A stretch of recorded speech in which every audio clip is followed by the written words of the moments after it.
Wagner group का नायक Yevgeny Prigozhin क्या वाकई इतना ताकतवर है कि वो दुनिया के सबसे शक्तिशाली शासक व्लादिमीर पुतिन को खुली चुनौती दे सके?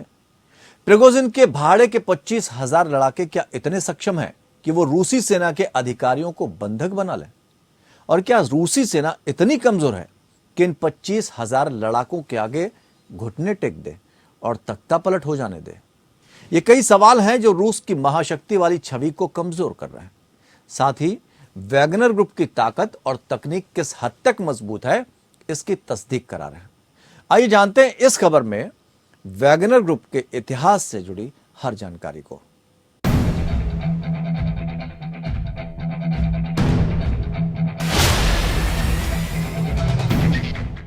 रूस यूक्रेन युद्ध के बीच पुतिन, जेलेंस्की और जो बाइडेन के चेहरों ने जमकर सुर्खियां बटोरी, लेकिन इन चेहरों के बीच एक और नाम अंतर्राष्ट्रीय मीडिया की सुर्खियां बन गया। वो है येवगेनी प्रिगोजिन। येवगेनी प्रिगोजिन है कमांडर। भाड़े के सैनिकों के समूह का है कमांडर। वैगनर के नाम से विख्यात है ये ग्रुप। आपको बता दें कि यूक्रेनी सेना को नाकों चने चबाने पर मजबूर करने वाला सैनिक समूह यही वैगनर है। प्रिगोजिन ने रक्षा मंत्री को उखाड़ फेंकने के लिए रूसी सेना के मुख्यालय रोस्तोनव ऑन डॉन पर कब्जे के बाद मॉस्को की तरफ अपने लड़ाकों के कूच की घोषणा कर दी। हालांकि इस पर राष्ट्रपति व्लादिमीर पुतिन ने नाराजगी जाहिर की और उन्होंने प्रिगोजिन पर रूस को धोखा देने का आरोप लगाते हुए वैगनर समूह को सजा देने का ऐलान कर दिया। ठीक उसी समय रूस के रक्षा मंत्रालय ने प्रिगोजिन के खिलाफ गिरफ्तारी वारंट जारी कर दिया। ये रूस की पीठ में छुरा घोंपने जैसा है। हम इसका बदला जरूर लेंगे। वैगनर वापसी करे या अंजाम भुगतने के लिए तैयार रहे। पूरा घटनाक्रम इतनी तेजी से बदला कि किसी की कुछ समझ में ही नहीं आया कि आखिर माजरा क्या है। हालांकि अब वैगनर ग्रुप वापसी कर चुका है और इस समय बेलारूस में है, लेकिन अभी तक ये साफ नहीं हो सका है कि रूस के साथ समझौते के बाद प्रिगोजिन वैगनर ग्रुप के सैनिकों के मुखिया बने रहेंगे या फिर उन्हें पद से हटा दिया जाएगा। जिस वैगनर ग्रुप की चर्चा चल रही है, उसकी स्थापना कैसे हुई और क्यों आज ये इतना पावरफुल माना जा रहा है, आइए जानते हैं इसके बारे में कि क्या है वैगनर ग्रुप। वैगनर एक रूसी अर्धसैनिक संगठन है। आधिकारिक तौर पर पीएमसी वैगनर के नाम से इसकी पहचान है। वैगनर यूक्रेन युद्ध में सक्रिय है। रूसी सेना के साथ जंग में शामिल है वैगनर। 50,000 सैनिकों के साथ यूक्रेन जंग में वैगनर ग्रुप सक्रिय है। ग्रुप ने 2022 में की खूब भर्तियां। करीब 5,000 भाड़े के सैनिक भर्ती किए। ज्यादातर रूस की विशिष्ट रेजिमेंट और विशेष बलों से संबंधित हैं भर्ती हुए भाड़े के सैनिक। लगातार बढ़ रही है प्राइवेट आर्मी की तादाद। रूस में भाड़े की सेना अवैध है, इसलिए वर्ष 2022 में एक कंपनी के तौर पर वैगनर रजिस्टर्ड हुआ। सेंट पीटर्सबर्ग में वैगनर ने एक नया मुख्यालय खोला। वैगनर ग्रुप लंबे समय से सक्रिय है, लेकिन इसको पहचान अब जाकर मिली है। इसे एक बड़ी सैन्य चुनौती के तौर पर भी देखा जा रहा है।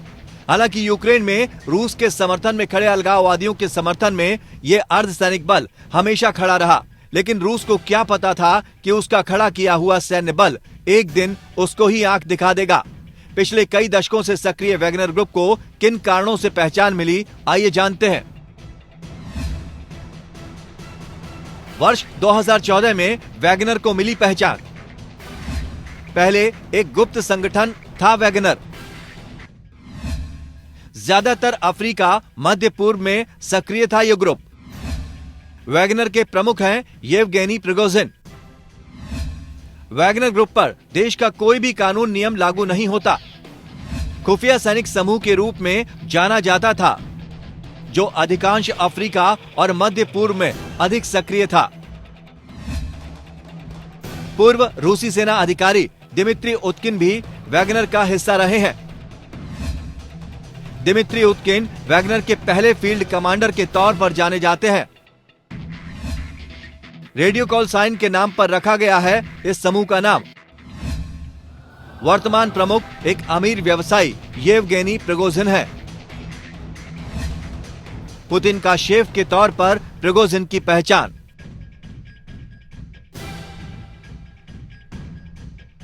दरअसल प्रिगोजिन एक समय तक क्रेमलिन में रसोइये का काम करता था और पुतिन का बेहद करीबी माना जाता था। जानकारों का कहना है कि वैगनर ग्रुप का पहला ऑपरेशन 2014 में रूस को क्रीमिया पर कब्जा करने में मदद करना था। अब सवाल ये उठता है कि आखिर भारी संख्या में हो रही भर्ती का खर्च उठाने के लिए वैगनर ग्रुप को फंड कहां से मिलता है, कौन है इस ग्रुप का आका और कैसे चलता है इसका पूरा नेटवर्क, आइए ये भी जान लेते हैं। वैगनर ग्रुप सुरक्षा की लेता है गारंटी। किसी भी देश में भेजता है अपने लड़ाके।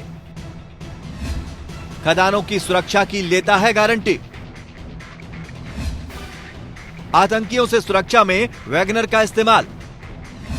कई देशों में सुरक्षा के नाम पर लेता है पैसा। वर्ष 2015 से सीरिया में है सक्रिय। सरकार समर्थक बलों से चल रहा है इसका संघर्ष। सीरिया में तेल क्षेत्रों की रक्षा कर रहा है वैगनर। लीबिया में भी सक्रिय है Wagner group. General Khalifa Haftar के वफादार बलों का समर्थन करता है ग्रुप। सेंट्रल अफ्रीकन रिपब्लिक के लिए भी करता है वैगनर काम। खदानों की सुरक्षा के लिए इसको बुलाया गया। पश्चिम अफ्रीका में माली की सरकार को ग्रुप का समर्थन। इस्लामिक आतंकवादियों के खिलाफ भी वैगनर का किया जाता है इस्तेमाल। एक महीने का 10 लाख रुपए डॉलर है वैगनर का भाड़ा। अमेरिकी ट्रेजरी का कहना है कि वैगनर समूह विशेष रूप से अफ्रीका में सक्रिय है। ऐसा माना जाता है कि निजी सैन्य कंपनी कच्चे माल के निष्कर्षण में संलग्न होकर लोकतांत्रिक अभिनेताओं को कमजोर करने और दुष्प्रचार अभियानों में निवेश करके रूसी हितों के लिए काम करती है। इसी के साथ वैगनर ग्रुप पर कई तरह के आरोप भी लगे हैं। अप्रैल 2022 में कीव में वैगनर पर नरसंहार का आरोप लगा। कीव के पास नागरिकों को मारने का आरोप लगा। संयुक्त राष्ट्र और फ्रांसीसी सरकार ने भी वैगनर ग्रुप पर लगाए हैं आरोप। मध्य अफ्रीकी गणराज्य में इस ग्रुप पर बलात्कार का लगा है आरोप। वैगनर पर डकैती का भी लगा है आरोप। अमेरिका की सेना ने वैगनर पर लगाया आरोप। वर्ष 2020 में लीबिया की राजधानी त्रिपोली में बारूदी सुरंगें बिछाने का अमेरिका ने आरोप लगाया है। अब आप समझ गए होंगे कि वैगनर ग्रुप आखिर क्यों अब सैन्य चुनौती बनता जा रहा है। फिलहाल रूस पर मंडरा रहा खतरा टल चुका है, लेकिन सवाल रूस में तख्ता पलट के इतिहास का है, क्योंकि एक नहीं कई बार हो चुकी है रूस में तख्ता पलट की कोशिशें।